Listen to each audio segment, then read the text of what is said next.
नमस्ते दोस्तों, मैं हूं डॉक्टर पाठक और हमारे दूसरे चैनल पे हमने कोरोना वायरस, उसकी वैक्सीन और उससे जुड़े हुए सभी फैक्ट्स के ऊपर एक वीडियो सीरीज़ बनाई थी जो आप हमारे उस चैनल पर जाकर देख सकते हैं, जिसके अंदर हमने कोरोना वायरस के अंदर सैनिटाइज़र और मास्क का उपयोग, उसकी वैक्सीन कब आ सकती है, वैक्सीन बनाने की प्रक्रिया और भी कई सारी बातें हमने डिस्कस की है। अगर वो वीडियो सीरीज़ आपने नहीं देखी है तो नीचे डिस्क्रिप्शन में लिंक पर क्लिक करके आप हमारे सेकंड चैनल पर जाकर वो वीडियो सीरीज़ देख सकते हैं। साथ ही ऊपर आई बटन पे भी हमने उसकी लिंक दे दी है। आज इस वीडियो में एक बहुत ही इंपॉर्टेंट टॉपिक पे हम डिस्कस करेंगे कि एक बार जब ये 19 दिनों का एक्सटेंडेड लॉकडाउन पीरियड है ये ख़त्म होगा तो आपको क्या क्या ध्यान रखना पड़ेगा, साथ ही क्या आप इस लॉकडाउन के ख़त्म होने के बाद में अपनी नॉर्मल लाइफस्टाइल में कंटिन्यू कर पाएंगे या फिर इस बीमारी का कहर उसी तरीके से बना हुआ रहेगा। तो ये सभी जानकारी आज इस वीडियो में मैं एक एक करके आपको समझाऊंगा। बने रहिए इस वीडियो में एंड तक हमारे साथ में, देखते रहिए, स्वस्थ रहिए।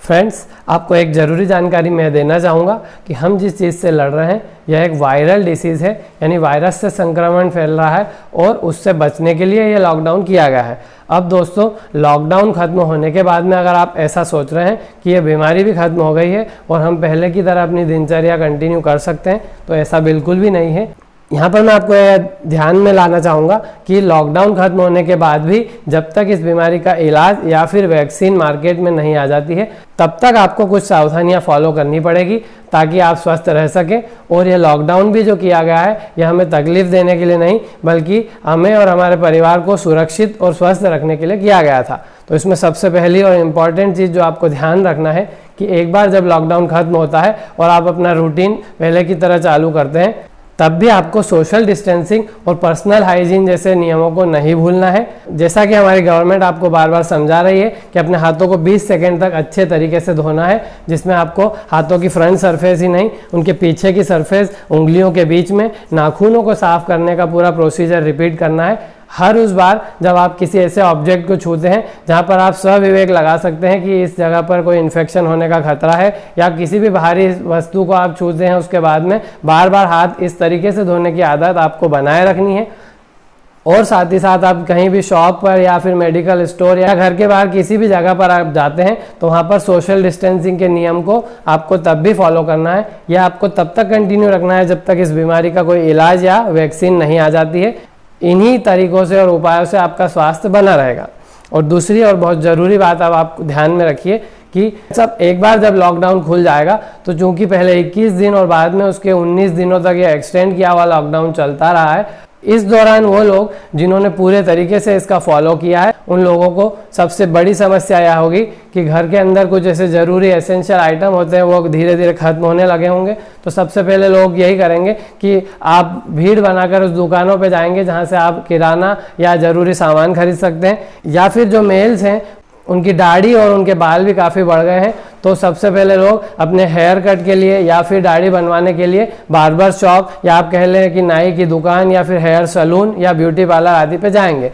तो यहाँ पर आपको बहुत ज़रूरी और ध्यान ये रखना है कि ब्यूटी पार्लर, सैलून और नाई की दुकान जो होती है वहाँ पर वो लोग आपका हाइजीन का मेंटेनेंस सिर्फ इस तरीके से रखते हैं कि वो अपनी ब्लेड्स जो होती है जिससे कटिंग बनाई जाती है उन्हें तो वो चेंज कर देते हैं, लेकिन वहाँ पर चूंकि इतने दिनों के बाद में एक साथ लोग वहाँ पहुँचेंगे तो वहाँ भीड़ बढ़ने की संभावना है। मेरी आपको यह हिदायत रहेगी कि आप कभी भी इस तरह की जगहों पर जाएं तो वहाँ पर भी सोशल डिस्टेंसिंग के नियमों को फॉलो करें। 2 से अधिक लोग दुकान में इंतज़ार के लिए ना बैठें और हो सके तो कोशिश ऐसी करें कि अपने बार्बर्स या फिर सैलून वालों से उनके नंबर ले लें और उन्हें कॉल करके एक फ़िक्स टाइम ले लें जिस पर आप उनके यहाँ पहुँचेंगे, ताकि हर 15 मिनट के स्लॉट में आप उनके पास पहुँचे और कोई वेटिंग का लफड़ा ही ना रहे।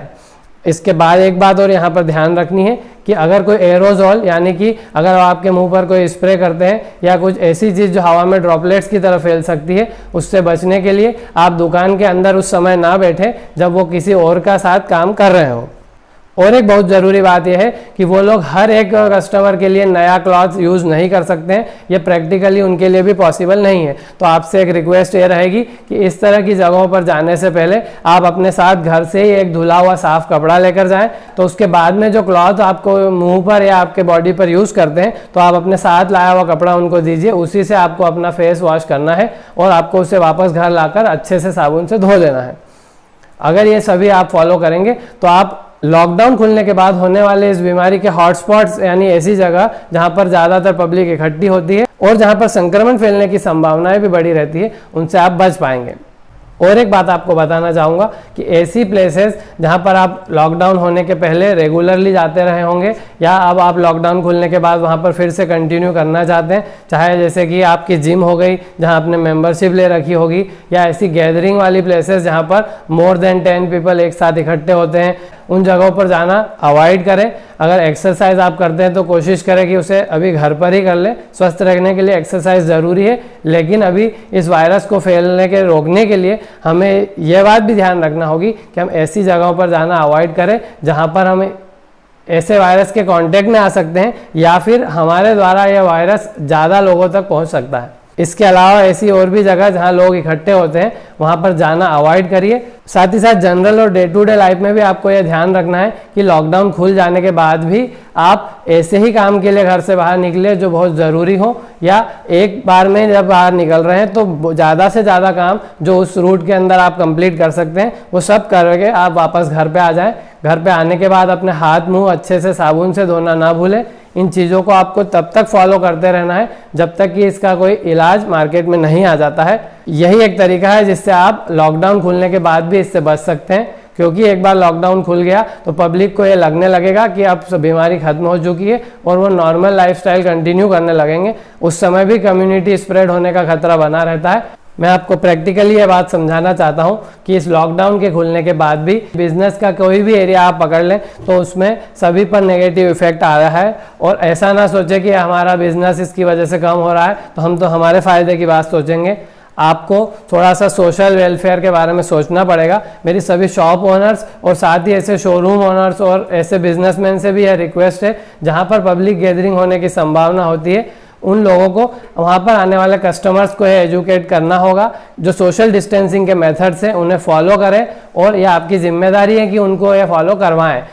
कभी भी आपकी शॉप पर अगर कोई भीड़ लग रही है तो आपकी जिम्मेदारी है कि उन्हें समझाएं कि आप पास पास ना खड़े हों। साथ ही साथ हाइजीन मेंटेन रखें।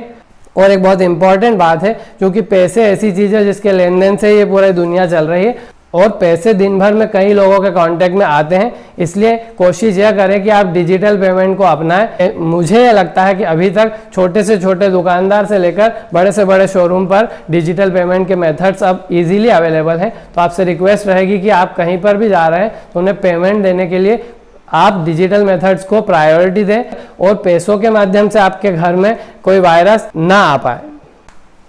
इसके अलावा आपको यह भी ध्यान रखना होगा कि कुछ समय तक आपको बाहर की चीज़ों को खाना अवॉइड करना पड़ेगा, चाहे आपको इसके लिए कितना ही कठोर मन बनाना पड़े, पर यह ज़रूरी है क्योंकि बाहर की चीज़ों में संक्रमण होने का खतरा ज़्यादा होता है। अपने घर में ही बना हुआ हेल्दी फूड खाएं और घर में भी जो चीज़ें आप ला रहे हैं उन्हें बार बार अच्छे से धोइए, उसके बाद ही उसे इस्तेमाल कीजिए। एक और सलाह देना चाहूँगा, अगर आप ऐसा कोई भी फूड आइटम बाहर से लाते हैं और उसे अगर आप 30 सेकेंड से लेकर 1 मिनट के बीच माइक्रोवेव में रख देते हैं, उससे 90 से लेकर 95% तक के वायरस मर जाते हैं। तो माइक्रोवेव का उपयोग करके आप उसे हाइजीनिक बनाए रख सकते हैं, लेकिन पहली कोशिश तो यह कीजिए कि आप बाहर का खाना अवॉइड करें। और इसमें सबसे ज़रूरी बात है आपको ध्यान रखनी है कि सोशल मीडिया यानी फेसबुक, व्हाट्सएप, इस तरह के प्लेटफॉर्म्स पर जो आपको मैसेजेस आते हैं, जो आयुर्वेदिक दवाइयाँ आपको बता रहे हैं या फिर कोई ऐसा मैसेज आपको बता रहे हैं जिसमें किसी बीमारी का इलाज डिस्कस किया गया है या कोई भी इंफॉर्मेशन आपको मिल रही है,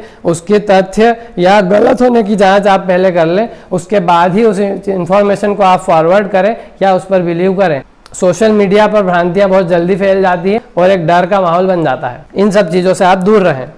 और लॉकडाउन खुलने के बाद भी जैसा कि हमारे प्रधानमंत्री पहले कह चुके हैं कि घर में अगर आपके कोई बुजुर्ग व्यक्ति हैं या फिर ऐसे व्यक्ति हैं जो पुरानी किसी बीमारी से जूझ रहे हैं तो उनका आपको खास ध्यान रखना है, उनको बाहर का कोई भी एक्सपोजर नहीं लगने देना है, ताकि वो स्वस्थ रहेंगे तो आपके घर में सभी स्वस्थ बने रहेंगे। तो हमें सबकी सुरक्षा का ध्यान रखते हुए लॉकडाउन खुलने के बाद ऐसे ही स्टेप्स लेने हैं जिससे हमारे परिवार की सुरक्षा रहे। अगर हर व्यक्ति अपने परिवार की सुरक्षा की बात मन में बना लेगा तो हमारा पूरा देश अपने आप ही सुरक्षित रहेगा। जब तक इसका इलाज उपलब्ध नहीं होता है, ये कुछ छोटे छोटे तरीके ही हैं जिससे आप इस बीमारी से बच सकते हैं। लॉकडाउन खुलने को बीमारी का देश से खत्म होना ना समझिए, यह आपकी नासमझी होगी। समझदारी से काम लेने से ही हम इस बीमारी से अच्छी तरीके से लड़ पाएंगे। यहाँ पर मैं आपको एक एग्जाम्पल देना चाहूँगा। थोड़े दिन पहले ही आपने यह सुना होगा और हमारे नेशनल टेलीविज़न पे भी आप ऐड देखते होंगे कि भारत अब एक पोलियो मुक्त देश बन चुका है। यहाँ पर इम्पॉर्टेंट बात आप नोट कीजिएगा,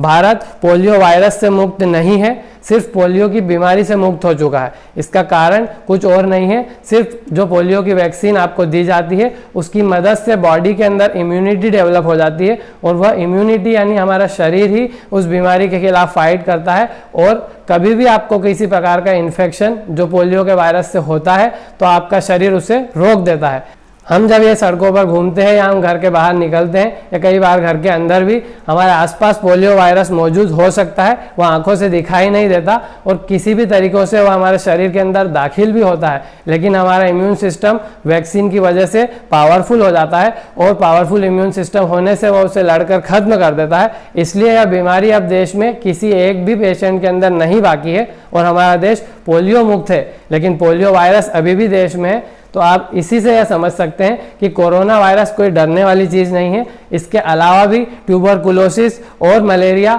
और भी कई ऐसी जानलेवा बीमारियां हैं जो हमारे देश में पहले से मौजूद थी और ये कोरोना वायरस भी उन्हीं में से एक है। आपको अपनी बॉडी के ऊपर विश्वास रखना है। अगर आप हेल्दी डाइट लेते रहेंगे, सोशल डिस्टेंसिंग के नियमों को फॉलो करेंगे, हाइजीन को मेंटेन करेंगे तो हमारी बॉडी के अंदर वो पावर है कि बाहर से आने वाले किसी भी इन्फेक्शन को वो अवॉइड कर सकती है। आपको उसे बूस्ट करने के लिए हमने एक वीडियो भी बनाया था कि आप इम्यूनिटी को कैसे बूस्ट करें। आप ऊपर आई बटन पर क्लिक करके या नीचे डिस्क्रिप्शन में वो वीडियो भी देख सकते हैं। इसी के साथ मैं आपसे विदा लेना चाहूँगा। आगे और भी जानकारी वाली बातें जानने के लिए हमारे चैनल के साथ जुड़े रहिए। मिलते हैं अगले किसी वीडियो में, तब तक के लिए गुड बाय। जय हिंद, जय भारत।